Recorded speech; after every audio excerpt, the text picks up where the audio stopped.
11/8 का ऑर्डर वापस आ गया है। जैसे इन्होंने 11/8 में बोला था कि शेल्टर हाउसेस में सारे डॉग्स को ले जाइए, रीलोकेट करिए उनको शेल्टर हाउसेस में, वही उसी तरह का थोड़ा सा डिफरेंट वर्जन में ऑर्डर आ गया है। चलिए, सारी institutions, governmental institutions, education institutions, I am sorry about this, railway stations, transport, बस ट्रांसपोर्ट, बस स्टैंड्स वगैरह सब से डॉग्स को उठाया जाएगा और उनको रीलोकेट किया जाएगा और वापस वहाँ पे नहीं आया जाएगा। नोडल ऑफिसर एक अपॉइंट किया जाएगा जो ये इंश्योर करेंगे कि ये वापस इन इंस्टीट्यूशंस में ना आ सकें। इतना हार्श ऑर्डर आज पास हुआ है, but I still have hope, I still believe in the divine justice. ये तो जस्टिस पारदीवाला के जजमेंट से भी खराब है या उतना ही खराब है। ये एक ऐसा जजमेंट है जो हो ही नहीं सकता। जस्टिस पारदीवाला ने क्या बोला? उसने कहा कि आप सारे कुत्ते को उठाए और जगह में रखें। ये वाला जजमेंट क्या बोलता है? आप 5000 कुत्ते सब जगह से उठाइए। अब 5000 कुत्ते अगर सब जगह से हटाएंगे, रखेंगे कहाँ? 5000 कुत्ते उठाने के लिए आपको चाहिए 50 शेल्टर। तो 50 शेल्टर के लिए आप निकालिए आधा एकड़ जमीन और डालिए, लेकिन वो तो है नहीं। आपके पास लोग चाहिए जो उठाने के लिए, और 5000 हटाने से फर्क क्या पड़ेगा? 8 लाख कुत्ते अगर यहाँ है तो 5000 कुत्ते उठाने से क्या होगा? लेकिन इससे अजीब जो ऑर्डर है वो ये है कि स्कूल से निकालो, हॉस्पिटल से निकालो, स्टेडिया से निकालो, बस स्टॉप से निकालो, रेलवे स्टेशन से निकालो। अब सवाल ये है कि अगर ये हो सकता था तो ये हो जाता, लेकिन आप यूजीसी ने एक ऑर्डर दिया जो ये जजमेंट यूजीसी के खिलाफ किया है। इन्होंने 3 महीने पहले ऑर्डर दिया था कि हर एक स्कूल और हर एक कॉलेज और इंस्टीट्यूशन को एक एनिमल वेलफेयर सोसाइटी बनानी पड़ेगी, क्योंकि इससे वो जानवरों का ख्याल रख सकते हैं और दूसरा वो अच्छे सिटीजन बन जाएंगे। अब आपने कह दिया नहीं सब निकालो। अच्छा चलिए, आपने सबका बोल दिया, स्कूल से हटाओ, अस्पताल से हटाओ। मैं पूछती हूँ जाएंगे कहाँ ये जानवर? मान लो कि एक स्कूल में 15 जानवर है, जो स्टाफ भी देख रहा है, स्कूल भी देख रहा है, वहीं बड़े पले हुए हैं। आप 15 को अब निकालोगे, कहाँ निकालोगे? सड़क पर। जब आप सड़क पर निकालोगे तो ये कुत्ते जिन्होंने कभी देखा नहीं कि खाना कहाँ से आ रहा है, अब वो एक जो सड़क पर चलने वाला है उसके पीछे भागेंगे, वो डंडा निकालेगा, वो उसको काटेंगे। तो आपने बच्चों के लिए और बूढ़ों के लिए इस देश को बहुत ही अनसेफ कर दिया। अब तो देखिए कि आपकी बाइट्स आई थिंक 100 गुना ज्यादा इस अगले हफ्ते में बढ़ जाएंगे। अब आप खुद देखते जाइए, क्योंकि आपने ये तो नहीं बोला कि जानवर जाएंगे कहाँ। आपके पास दिल्ली में 10,000 स्कूल हैं, छोटे से बड़े, हर एक में मान लो एक कुत्ता है, 2 कुत्ते हैं, क्योंकि कोई भी स्कूल नहीं है जहां नहीं है।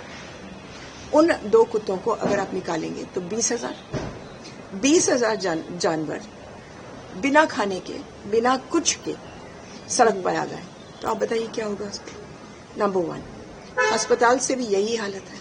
मैं नहीं कह रही कि आप कमरों में अंदर घुसे या पेशेंट के पास जाएं, लेकिन जब पेशेंट्स आते हैं हर एक अस्पताल में तो उनके साथ एक झुंड आता है, 5, 6, 10 लोग, खास करके गवर्नमेंट हॉस्पिटल्स में। वहां वो बैठे बैठे कुत्तों को खिला लेते हैं, बंदर को खिलाते हैं। आपने उनके ऊपर तो पाबंदी नहीं लगाई, लेकिन आप कह रहे हैं नहीं, कुत्तों को निकालो। अब कहाँ निकालो? गेट के बाहर। अब गेट के बाहर जो भी पेशेंट आता है तो उसकी तो शामत आ गई। आपने क्या किया है? तीसरा, रेलवे स्टेशन। अब रेलवे स्टेशन में आप 5 फुट की दीवार अगर लगाएंगे तो लोग अंदर आएंगे कैसे? जहां भी आपने गेट बना दिया वहां से तो कुत्ते भी निकल आएंगे।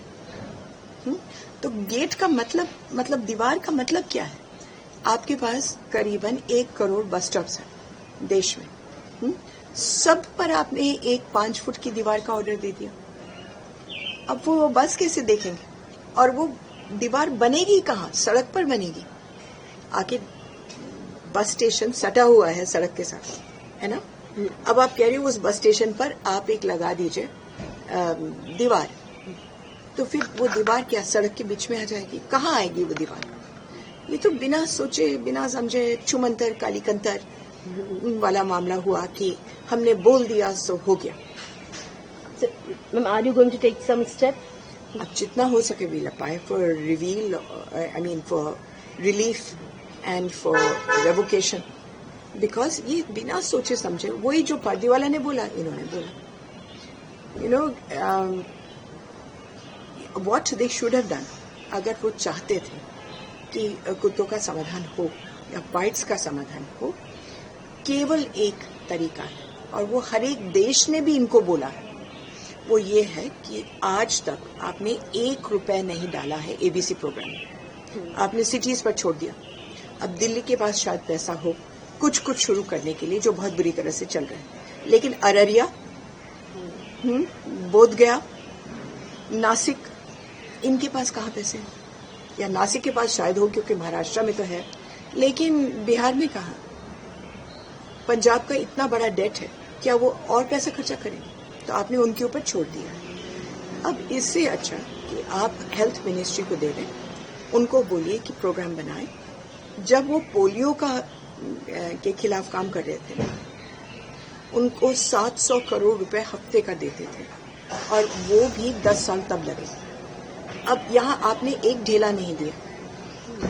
इससे अच्छा कि आप पैसा लगाइए, एबीसी सेंटर्स बनाइए, 700 डिस्ट्रिक्ट्स हैं, 700 एनजीओज की ट्रेनिंग करवाइए, उसमें 1400 डॉक्टर डालिए अपनी तरफ से, मॉनिटरिंग कमेटी बनाइए और 2 साल के अंदर अंदर मेरी गारंटी है कि जो 1 करोड़ 30 लाख कुत्ते हैं देश में, आप उनको 70 लाख तक ले आओगे और फिर उससे भी कम। लेकिन अगर आप कुछ नहीं करोगे, अब सुल्तानपुर में एबीसी कौन करेगा? दियोरिया में कौन करेगा? So you don't have you have not order पैसे, you have not order training, तो फिर छुमंतर कालीकंतर से काम चल जाएगा? आपने केवल ये ऑर्डर किया कि सब जगह से निकालो और सड़क पर डाल दो। Means it should be done in a planned manner, it should be done in a scientific manner. केवल कुत्तों को अपोलो हॉस्पिटल से निकाल करके वो 15 कुत्तों को सड़क पर डालना अपोलो हॉस्पिटल के बाहर, होगा क्या? होगा क्या? बस इतना है कि जो लोग अब डॉग बाइट से आएंगे उसको अब 100 गुना ज्यादा बढ़ जाएगा। और आपने बिना सोचे समझे ये बोला है, विच इज वेरी फ्राइटनिंग।